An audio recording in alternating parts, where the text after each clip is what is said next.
दोस्तों, कई बार इंसान इतना टूट जाता है क्योंकि कई लोग इस समाज में ऐसे हैं जो उस इंसान को नेगेटिव कमेंट पास करते हैं, जैसे उसके कलर पे, उसके हुलिये पे, उसकी बॉडी पे, कि दिखने में वो अच्छा नहीं है। यहाँ तक कि जब लड़कियां भी उसका मजाक बनाने लग जाए तो वो इंसान इतना डिप्रेशन में चला जाता है। उस डिप्रेशन के चक्कर में वो कई बार ऐसे गलत कदम उठा लेता है, ऐसी काली शक्तियों के चक्कर में पड़ जाता है जिसका अंत शायद बहुत ही बुरा होता है। जी हाँ दोस्तों, आज का किस्सा कुछ ऐसा ही हुआ है करमवीर के साथ में, जहाँ पे वो भी डिप्रेशन में आके ऐसी काली शक्तियों के चक्कर में पड़ जाता है जिसका अंत उसके साथ बहुत ही बुरा हुआ है। तो आज का इंसिडेंट हमारे साथ करमवीर ने शेयर किया है, लेकिन स्टोरी में आगे बढ़ने से पहले मैं आपको कुछ बताना चाहूँगा।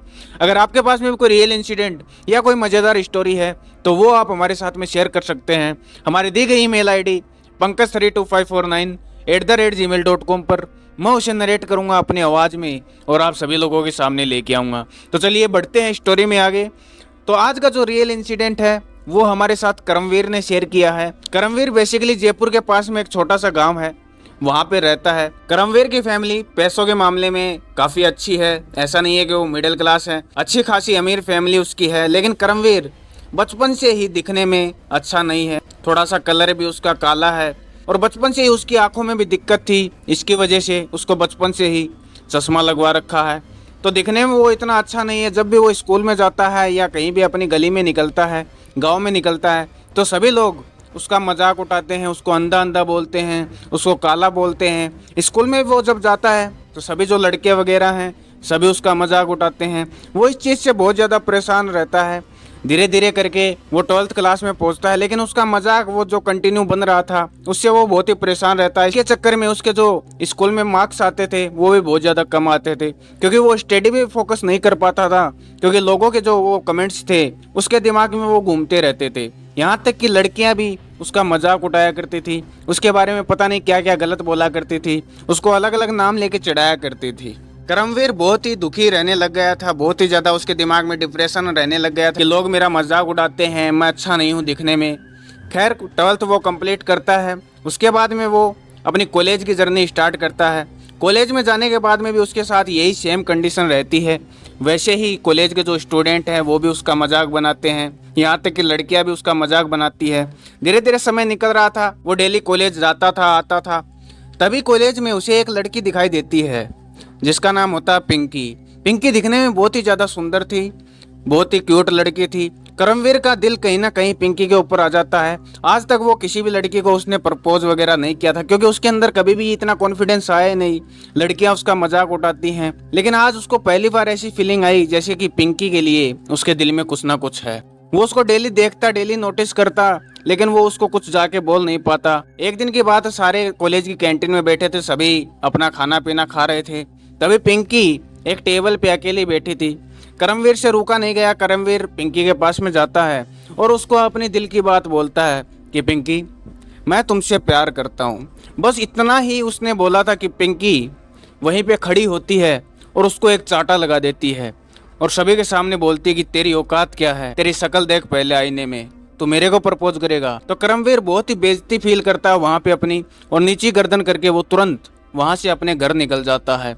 घर आते ही वो सीधा अपने रूम में जाता है और रूम लॉक कर लेता है और अंदर बैठ के बहुत ही ज्यादा रोता है, क्योंकि पूरे कॉलेज के सामने उसकी बेइज्जती हो गई थी। कैंटीन में जितने भी स्टूडेंट बैठे थे सभी ने ये चीज देखी थी कि पिंकी ने करमवीर को थप्पड़ मार दिया है। वो बहुत ही ज्यादा परेशान हो गया, उसके दिमाग में इतना डिप्रेशन हो गया, उसके दिमाग में पता नहीं क्या क्या ख्याल आने लग गए, मरने के पता नहीं क्या क्या चीजें आने लग गई, और वो अपना फोन चलाने लग गया और फोन में रील वगैरह देखने लग गया। तो जैसा आप लोगों के साथ में भी होता होगा, जैसा हमारा मूड होता है वैसी ही रील हमारे सामने आने लगती हैं। तो वो भी फ़ोन चला रहा था और उसके सामने वैसी ही सैड सैड रील ऐसी आने लग जाती है।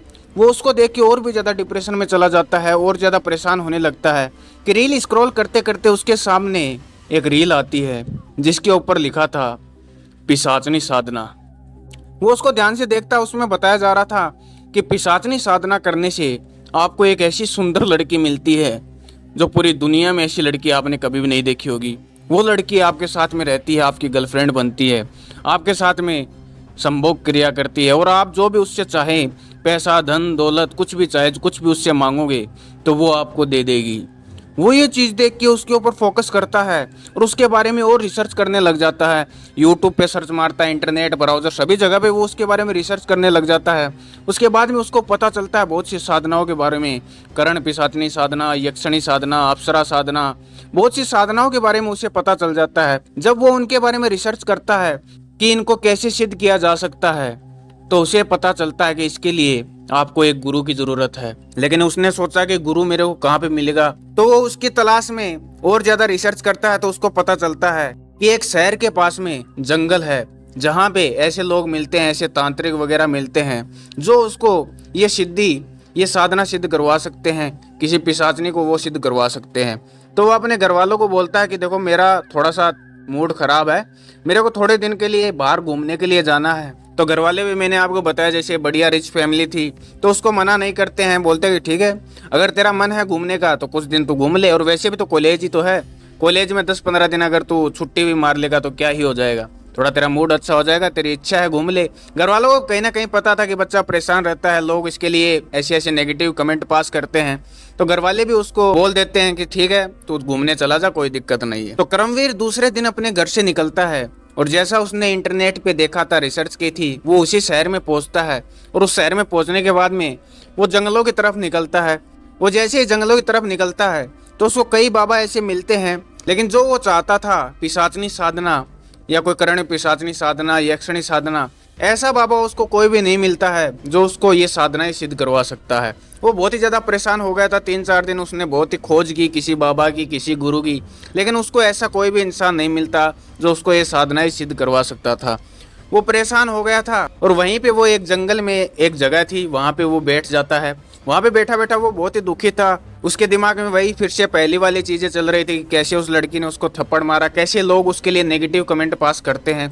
वो बहुत ही ज़्यादा परेशान होकर वो चुपचाप वहाँ पे बैठा था कि अचानक उसके पीछे से आवाज़ आती है कि बच्चे यहाँ पे क्यों बैठा है, काफ़ी परेशान लग रहा है। तो कर्मवीर को जब ये आवाज़ आती है तो वो पीछे घूम के देखता है, तो पीछे एक इंसान खड़े थे जिनकी लंबी लंबी दाढ़ी थी, लंबे लंबे बाल थे। उनके शरीर पे कोई भी कपड़ा नहीं था, सिर्फ नीचे एक काली धोती उन्होंने पहन रखी थी। तो कर्मवीर बोलता है कि आप कौन हो बाबा? तो पीछे से वो इंसान बोलता है कि मैं वही हूँ जिसे ढूंढने के लिए तू यहाँ पे आया है। तेरी सारी प्रॉब्लम मेरे को पता है, तेरे साथ में क्या क्या चल रहा है पिछले दिनों से, और तेरी प्रॉब्लम का हल सिर्फ मेरे पास में है। तेरा समाधान मैं ज़रूर करूँगा। जो तू चाहता है, जो साधनाएं तू करना चाहता है, वो मैं तेरे को साधना सिद्ध करवा के रहूँगा। और वो बाबा बोलते हैं क्या तू तैयार है वो साधनाएं करने के लिए? तो कर्मवीर बोलता है कि मैं तो तैयार हूँ, इसीलिए तो मैं यहाँ पे आया हूँ। 4-5 दिन से मैं खोज भी कर रहा हूँ, लेकिन मेरे को कोई भी ऐसा इंसान नहीं मिला जो मेरे को ये साधनाएं करवा सके। तो वो बाबा बोलते हैं कि ठीक है, कल अमावस्या का दिन है, कल रात को तेरे को 11 बजे के आसपास में इसी जंगल में आना है, इसी जगह पे आना है, और मैं तेरे को यहाँ पे मिलूंगा। उसके बाद में तेरी साधनाएं स्टार्ट हो जाएंगी। तो कर्मवीर बोलता है कि ठीक है बाबा, कल मैं आ जाऊँगा। तो कर्मवीर फिर से उस शहर में जाता है, कहीं पे स्टे वगैरह वो करता है जहाँ से पिछले 4-5 दिनों से वो कर रहा था। दूसरा दिन जब होता है, जैसे रात का समय होता है, अमावस्या की रात थी, वो 11 बजे करीबन उसी जगह पे वहाँ पे पहुँचता है। लेकिन वहाँ पे वो देखता है तो वहाँ पे कोई भी बाबा उसे दिखाई नहीं देते हैं। वो काफ़ी देर वहाँ पे इंतज़ार करता है, लेकिन उसे कोई भी दिखाई नहीं देता है। वो फिर से यही सोचने लग जाता है कि शायद वो बाबा भी मेरे को पागल बना गए, जैसे इतने दिन और बाबा मिले थे वैसे ही इस बाबा ने मेरे को पागल बना दिया। ऐसा यहाँ पे कुछ नहीं है। कि अचानक कर्मवीर की नज़र जाती है थोड़ी आगे, जहाँ पे उसको ऐसा नज़र आ रहा था जैसे कोई वहाँ पे आग जली हुई है। तो वो थोड़ा सा उस आग की तरफ बढ़ता है तो वो देखता है कि वहाँ पे एक बाबा बैठा है और उसके सामने आग जली हुई है, जैसे कि वो कोई पूजा कर रहा है, कोई साधना कर रहा है। तो कर्मवीर समझ जाता है कि ये वही बाबा हैं जो कल मेरे को मिले थे। तो कर्मवीर वहाँ पे जाता है और जैसे ही वो पास में पहुँचता तो वो देखता है कल जो बाबा ने नीचे धोती पहन रखी थी, आज उस बाबा ने वो धोती भी नहीं पहन रखी है। बाबा पूरी नग्न अवस्था में वहाँ पे बैठे हैं और अपनी आंखें बंद करके वो कुछ तो साधनाएं वहाँ पे कर रहे हैं। कर्मवीर वहाँ पे चुपचाप जाके खड़ा हो जाता है। कितनी देर में वो तांत्रिक बोलता है कि आ गया तू, चल बैठ जा। कर्मवीर को कुछ भी समझ में नहीं आया कि यार इसने तो अपनी आंखें भी नहीं खोली, इसको कैसे पता चल गया कि मैं यहाँ पे आ गया हूँ। तो कर्मवीर वहाँ पे जैसे तांत्रिक ने बोला वो वहाँ पे बैठ जाता है। बैठने के बाद में थोड़ी देर बाद में वो बाबा आँख खोलते हैं और उसको बोलते हैं कि हाँ अब बता, तैयार है तू साधना करने के लिए? तो कर्मवीर बोलता कि हाँ हाँ बाबा। तो वो तांत्रिक बाबा बोलते हैं कि तेरी परेशानी क्या है वो बता मेरे को। तो कर्मवीर बोलता कि बाबा लोग मेरे को देख के मेरे को पसंद नहीं करते, मेरे लिए बहुत सारी चीज़ें गलत बोलते हैं। यहाँ तक कि मैं एक लड़की को पसंद करता था, जब मैंने उसको प्रपोज किया, अपने दिल की बात उसको बताई, तो उसने मेरे को थप्पड़ मार दिया। तो मैं ऐसी साधना करना चाहता हूँ कि इस दुनिया की सबसे खूबसूरत लड़की मेरे पास में हो। तो उधर से तांत्रिक बाबा जोर जोर से हंसने लग जाते हैं और बोलते हैं कि तू जो चाहता है वो तेरे को मिल जाएगा। तेरे को पिशाचनी साधना करनी पड़ेगी, उसके बाद में पूरी दुनिया की खूबसूरत लड़की तेरे पास में होगी, और यहाँ तक कि जो भी तू उससे मांगेगा वो तेरे को ला के देगी, चाहे वो धन दौलत हो या और कुछ हो। तो कर्मवीर बहुत ही खुश हो जाता है कि इस दुनिया की सबसे खूबसूरत लड़की अगर मेरे को मिल जाए तो क्या कहना। कर्मवीर बहुत ही ज्यादा खुश हो जाता है और बाबा से बोलता है कि बाबा मैं तैयार हूँ। तो फिर बाबा बोलते हैं कि लेकिन एक बात और ध्यान में रखना। तो कर्मवीर बोलता है क्या? ये साधना तो तू कर लेगा, लेकिन साधना करने के बाद में वो तुमको सब कुछ देगी, तुम्हारे पास में रहेगी, तुम्हारे साथ संभोग करेगी, तू जैसा चाहेगा वैसा करेगी, लेकिन बदले में वो जो तुझसे मांगेगी तुझको वो देना पड़ेगा। क्या तू तैयार है? तो कर्मवीर का तो खुशी का ठिकाना ही नहीं था, उसको तो इतना सब कुछ मिल रहा था, वो फटाफट वहाँ पे हाँ कर देता और बोलता कि बाबा जो वो मेरे से मांगेगी मैं दे दूंगा, मेरे को कोई दिक्कत नहीं है, बस मेरे को ये साधना करनी है। तो थोड़ा सा बाबा हंसते हैं और बोलते हैं कि ठीक है साधना स्टार्ट करते हैं। तूने जो अपने शरीर पे जितने भी कपड़े पहन रखे हैं इनको सभी को निकाल दे और पूरी नग्न अवस्था में यहाँ पे बैठ जा। तो जैसा बाबा कहते हैं कर्मवीर अपने सारे कपड़े निकाल देता है। फिर बाबा बोलते हैं कि ये जो राख है इस राख को तू अपने शरीर पे लगा ले। वो राख शायद शमशान घाट की राख थी।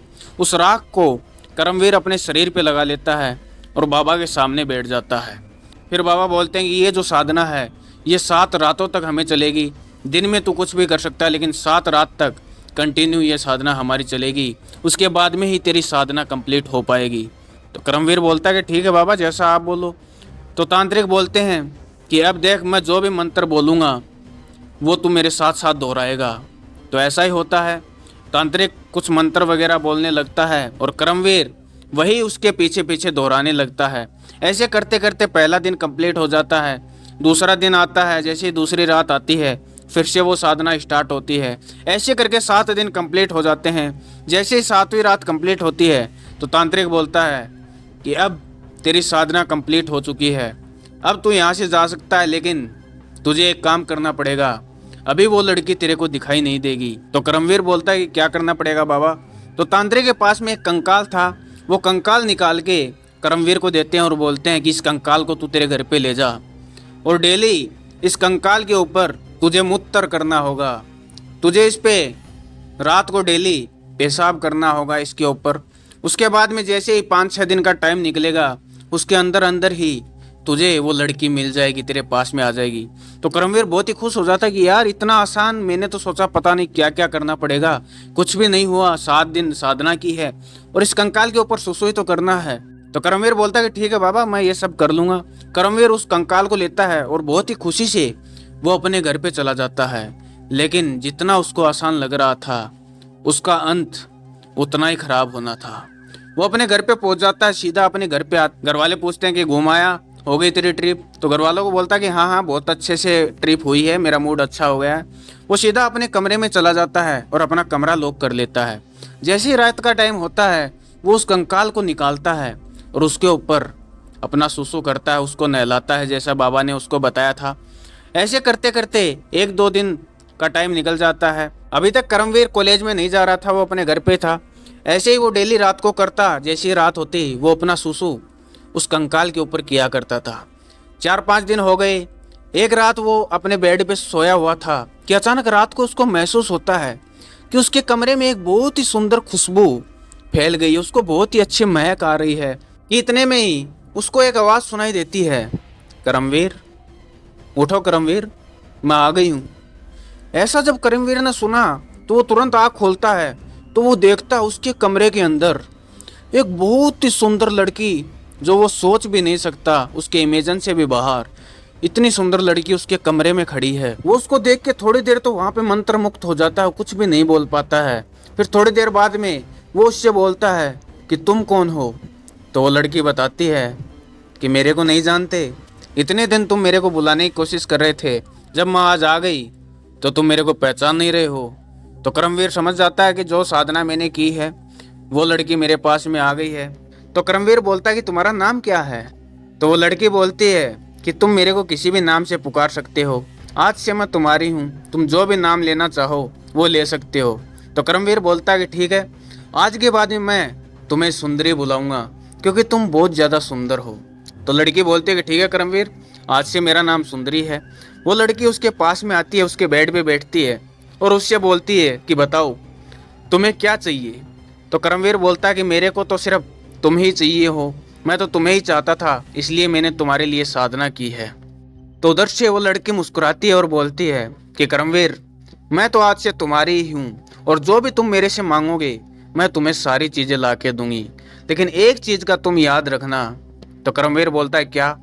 आज के बाद में मैं तुम्हारी लाइफ में आ गई हूँ, आज के बाद में कोई भी लड़की, कोई भी औरत, कोई भी महिला ना तो तुम्हारे पास में आएगी, ना ही तुम किसी को अपने पास आने दोगे।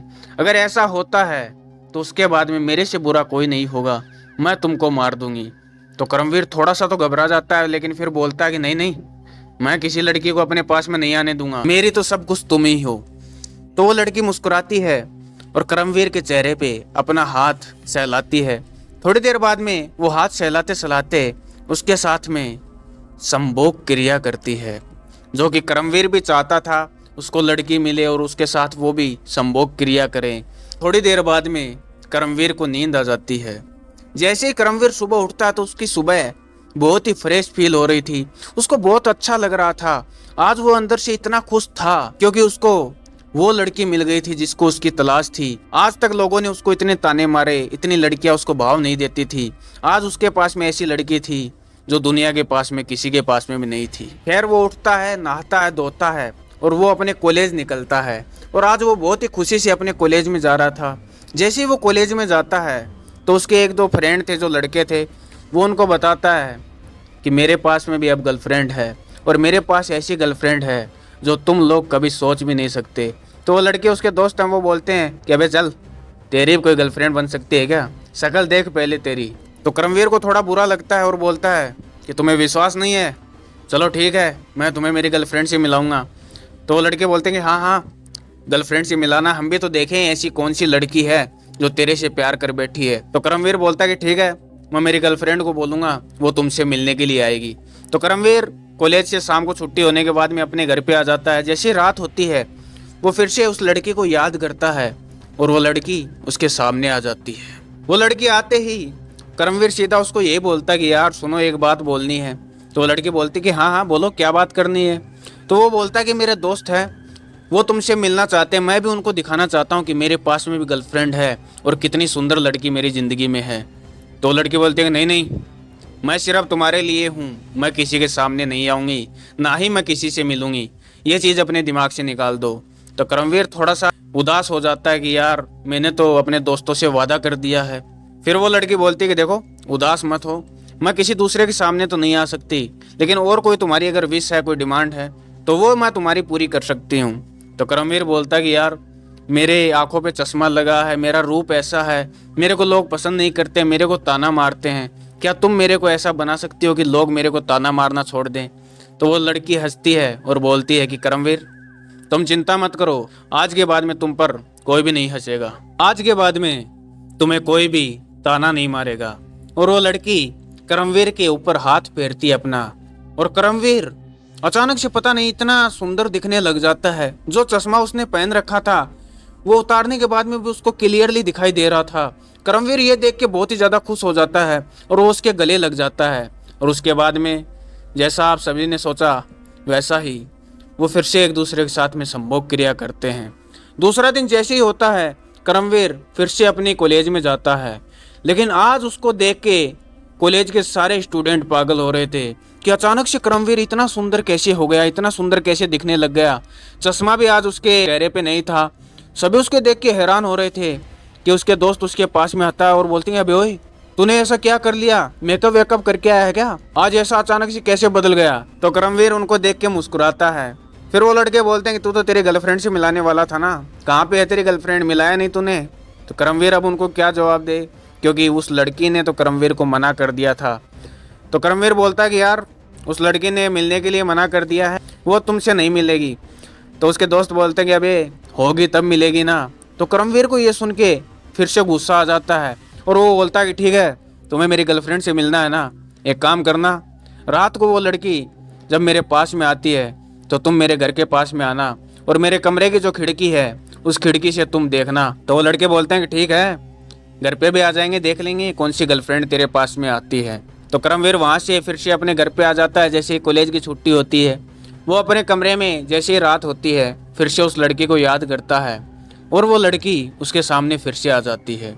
वो उससे बैठे बैठे बात कर रहा था, लेकिन वो वेट इस चीज़ का कर रहा था कि कब उसके दोस्त आएँ। वो सिर्फ उनको ये दिखाना चाहता था कि मेरे पास में भी गर्लफ्रेंड है, एक सुंदर लड़की है। करमवीर का चेहरा खिड़की की तरफ था, लेकिन उस लड़की का चेहरा करमवीर ने अपनी तरफ करवा रखा था, क्योंकि करमवीर नहीं चाहता था कि वो लड़के इस लड़की को दिखाई दे। तो थोड़ी देर बाद में उसके दोस्त खिड़की के पास में आते हैं। करमवीर को पता चल जाता है कि आ गए हैं, करमवीर को दिखाई दे रहे थे वो लड़के। तो करमवीर इशारा करता है उनकी तरफ कि देखो ये है मेरी गर्लफ्रेंड, लेकिन वो उसको देख के कुछ भी समझ नहीं पा रहे थे। करमवीर उस लड़के के साथ में बातें किया जा रहा था, लेकिन उस लड़कों को कुछ भी समझ नहीं आ रहा था कि ये किससे बातें कर रहा है।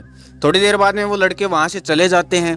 दूसरे दिन जब करमवीर फिर से कॉलेज में जाता है तो उन लड़कों के पास में सीधा जाता और बोलता कि देख लिया तुमने, इतनी सुंदर लड़की कभी देखी है, वो है मेरी गर्लफ्रेंड। तो वो लड़के बोलते हैं कि पागल वागल हो गया है क्या, किस लड़की की बात कर रहा है तू।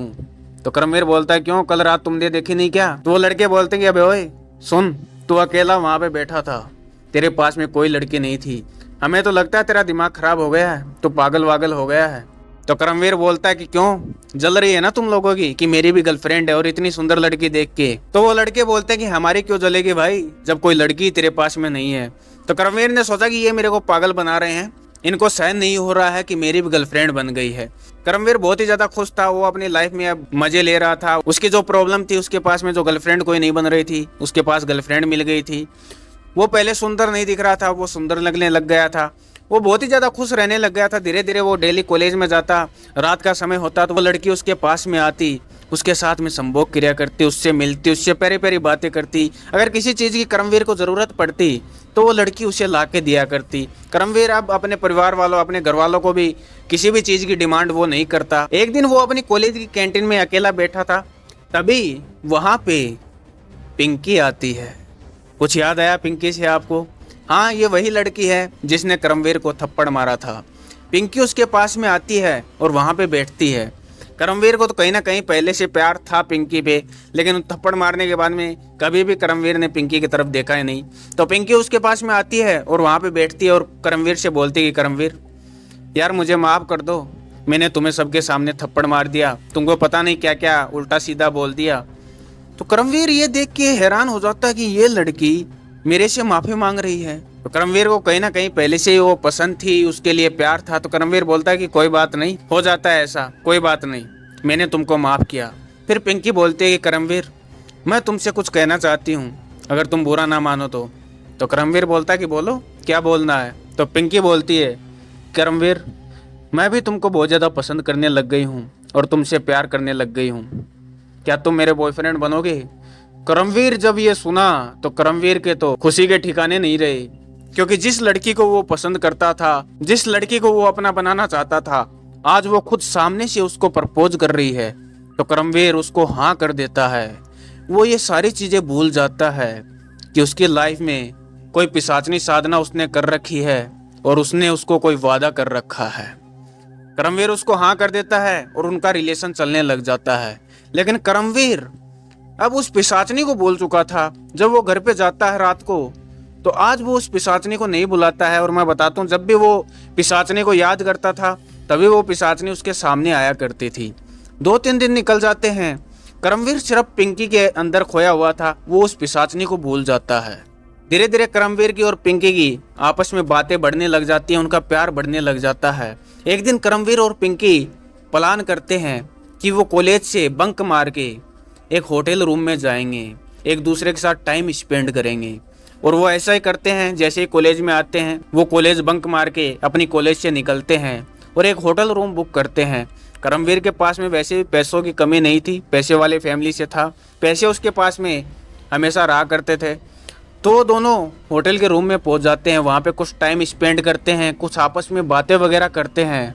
और जैसा आप लोग सोच रहे हो, धीरे धीरे उनके बीच में नज़दीकियाँ बढ़ने लग जाती हैं और वो एक दूसरे के साथ फिजिकल हो जाते हैं, संभोग क्रिया कर लेते हैं।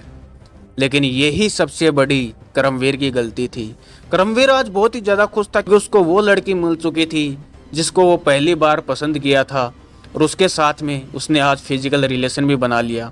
खैर, वहाँ से ये दोनों लोग अपने अपने घर पे चले जाते हैं। लेकिन जैसे ही रात का समय होता है और करमवीर अपने बेड पे सोया हुआ था कि अचानक उसको अपने कमरे से बहुत ज्यादा बदबू आने लगती है। वो अपनी आंखें खोलता है और चारों तरफ देखता है कि किस चीज की बदबू आ रही है कि अचानक उसकी नजर पड़ती है अपने कमरे के कोने में।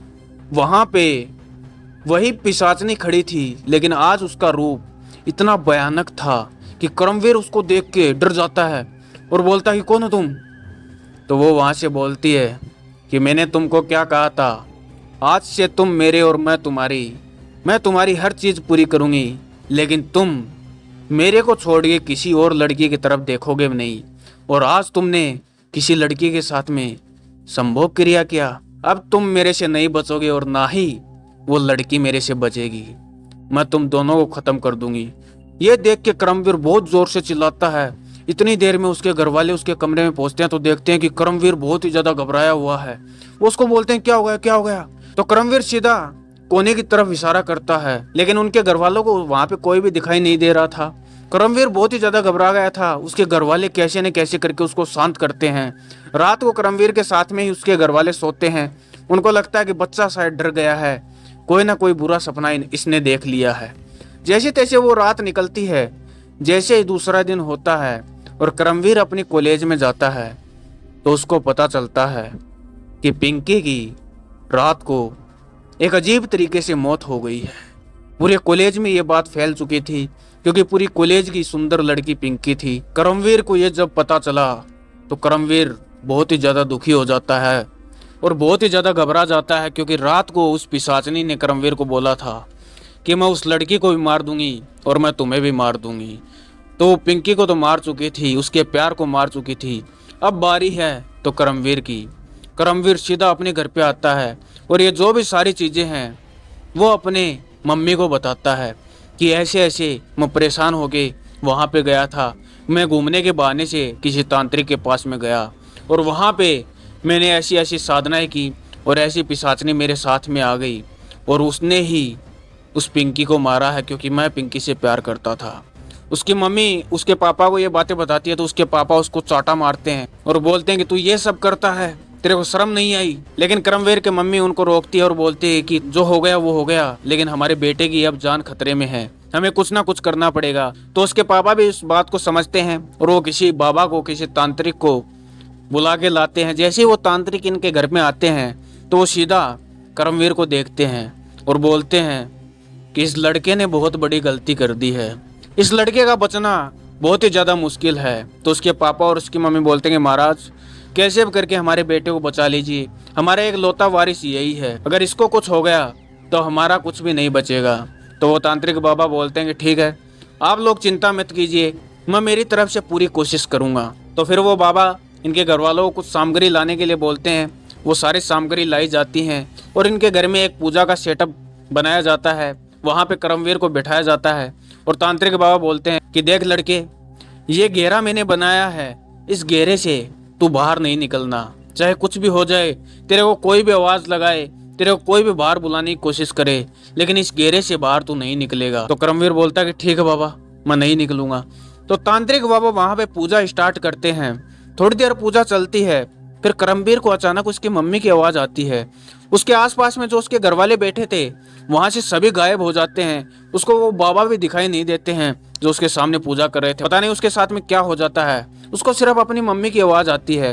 वो जैसे ही अपनी आंखें खोलता है, चारों तरफ देखता है तो उसकी मम्मी उसके सामने थी और वो पिशाचनी उसकी मम्मी को उसकी गर्दन पकड़ के ऊपर उठा रखी थी। और उसकी मम्मी करमवीर को बोल रही थी कि बेटा मेरे को बचा ले, ये पिशाचनी मेरे को मार देगी, जल्दी मेरे पास में आ, मेरे को इससे बचा। तो करमवीर वहां से उठने ही वाला था अपनी मम्मी को देख के कि अचानक वो बाबा करमवीर का हाथ पकड़ते हैं और उसको वहीं बैठा लेते हैं। जब करमवीर अपने होश में आता तो वो देखता है कि सारे घर वाले उसके आसपास में ही बैठे हैं। तो बाबा बोलते हैं कि मैंने तुमको क्या कहा था, कोई भी तुम्हें आवाज़ लगाए, कोई भी तुम्हें दिखाई दे, तुम इस घेरे से नहीं निकलोगे। अब की बार तो मैंने तुम्हें बचा लिया है, अगर तुम इस घेरे से निकल जाते तो वो पिशाचनी भी तुमको वहाँ से लेके चली जाती। तो करमवीर हैरान हो जाता कि ऐसा कैसे हो रहा उसके साथ में, अचानक से सब कुछ गायब हो गया। फिर करमवीर बोलता कि ठीक है बाबा, मैं अब नहीं उठूंगा। थोड़ी देर और वो पूजा चलती है। जैसी वो पूजा खत्म होती है तो बाबा बोलते हैं कि सुन, अब वो पिशाचनी तेरे से दूर जा चुकी है, लेकिन मैं तुझे एक ताबीज बांध रहा हूँ।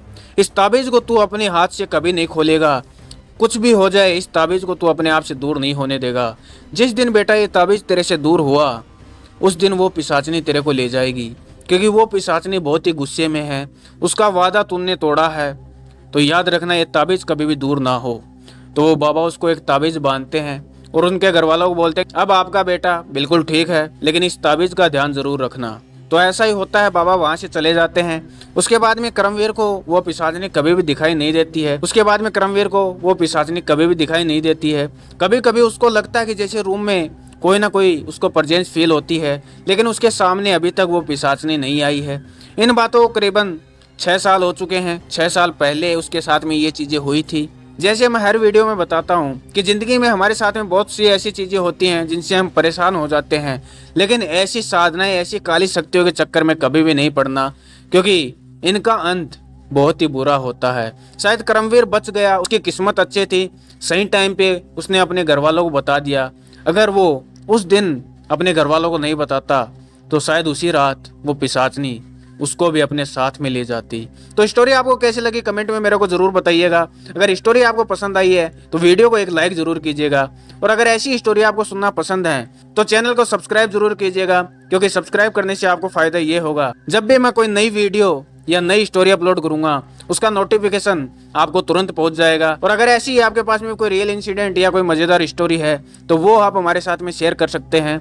हमारी दी गई ईमेल आईडी pankaj32549@gmail.com पर मैं उसे नरेट करूंगा अपनी आवाज़ में और आप सभी लोगों के सामने लेके आऊँगा। और बहुत ही जल्द मैं अपना फेस कैम भी लेके आने वाला हूँ। तो चलिए मिलते हैं अगली स्टोरी में।